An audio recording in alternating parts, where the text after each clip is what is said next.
Datang ke Cikini, pulangnya memakai motor tua. Berdirinya saya di sini untuk berbagi pengetahuan kepada kalian semua. Halo semuanya, saya Inung Kurnia Alim, mahasiswi Sekolah Tinggi Agama Buddha Negeri Sriwijaya, Tangerang, Banten. Selamat pagi, Namo Samgyang Adi Budaya, Namo Buddhaya. Pada kesempatan kali ini, marilah kita panjatkan puji dan syukur kehadirat Tuhan Yang Maha Esa, Sang Triratna, Buddha, Dhamma, dan Sangha, para Bodhisatwa Mahasatwa. Yang saya hormati, Ketua Sekolah Tinggi Agama Buddha Negeri Sriwijaya, Bapak Sapardi, Bapak Rakai Indra Mayapanya selaku dosen pengampu mata kuliah Public Speaking, para dosen, dan staf Staben Sriwijaya, serta rekan-rekan mahasiswa yang saya banggakan.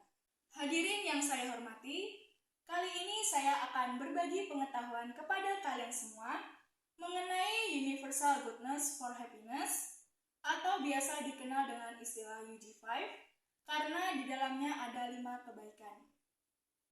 Ya, sebenarnya saya terinspirasi dari sebuah buku yang berjudul Universal Goodness. Nah, ini saya bawa bukunya. Buku ini ditulis oleh Luangpo Dattajiwo, atau dalam buku ini juga dikenal sebagai Praraj Bhawanacharya. Beliau merupakan salah satu biku senior di Thailand, tepatnya berbasis di Wat Pradhammakaya atau Dhammakaya Temple. Baik, di sini saya sudah siapkan ringkasan dari apa yang sudah saya baca, dan saya akan berbagi pada kalian semua. Jadi kebaikan universal ini memiliki 5 aspek, meliputi kebersihan, ketertiban, kesopanan, ketepatan waktu, dan konsentrasi. 5 aspek ini dikenal dengan UG5. Jadi jika kita dapat mempraktikannya dengan sungguh-sungguh dan teratur, itu akan menjadi suatu kebiasaan baik dan membawa seseorang yang melaksanakannya pada kebahagiaan. Ditujukan untuk mengurangi atau menghilangkan penderitaan seseorang. Seperti yang saya katakan tadi, saya tahu buku ini itu dari buku Luangpo Dattajiwo, seorang buku yang dari Thailand. Tetapi UG5 ini tidak hanya ditujukan untuk umat Buddhis saja. Jadi UG5 ini bersifat universal, berarti umum, seperti halnya itu Pancasila Buddhis yang dapat dipraktikkan oleh semua orang. Mengapa UG5 dikatakan dapat membawa kebahagiaan? Para hadirin semuanya, kelima aspek dari UG5 ini itu saling berkaitan, di mana aspek-aspek tersebut itu sesuai real dengan kehidupan sehari-hari. Dimulai dari kebiasaan yang paling sederhana, yaitu kebiasaan mengenai kebersihan. Saya ingatkan kembali bahwa 5 aspek ini itu berurutan. Jadi sama halnya dengan hukum paticca samuppada atau hukum sebab musabab yang saling bergantungan, sebab akibat. Jika 5 aspek ini dapat diketahui, kita pahami, kita latih, dan kita lakukan, kita praktikkan, maka kebahagiaan akan muncul menghampiri kita. Tentunya melalui proses dan tekad kita untuk dapat mempraktikannya dalam kehidupan sehari-hari.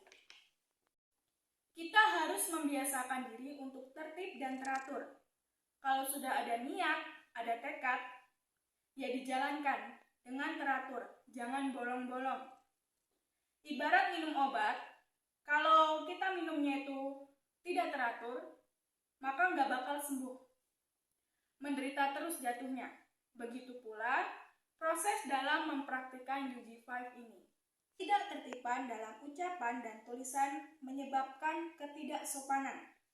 Oleh karena itu, ketidaksopanan dapat diperbaiki dengan ketertiban dan kebersihan.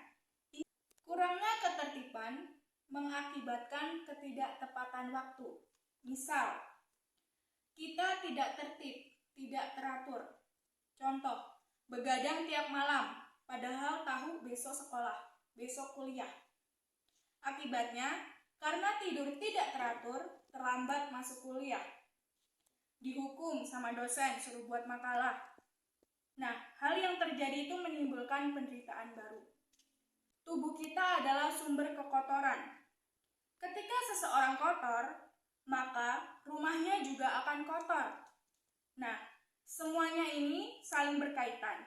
Kita harus bisa memahami itu. Solusinya apa? Melakukan perenungan dengan meditasi atau konsentrasi, menyadari setiap sebab akibat yang kita lakukan. Dengan kita paham dan praktikkan, kita akan lebih bisa teratur dan memahami diri. Hasilnya apa? Ya, akan mengurangi penderitaan dan membawa kebahagiaan dalam diri kita.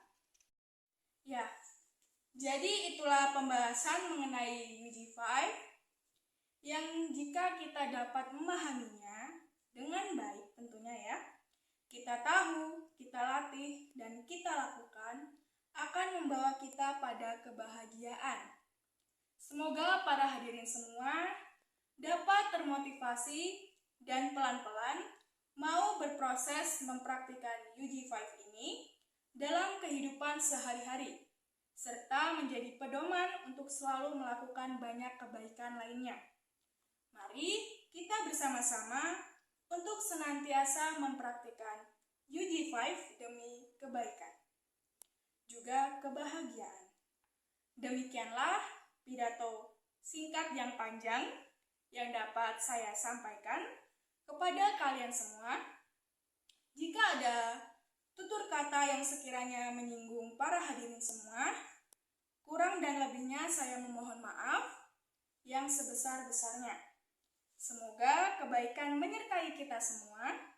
Semoga semua makhluk berbahagia. Sadu, sadu, sadu. Selamat pagi. Namo Sayang Adi Budaya. Namo Buddhaya.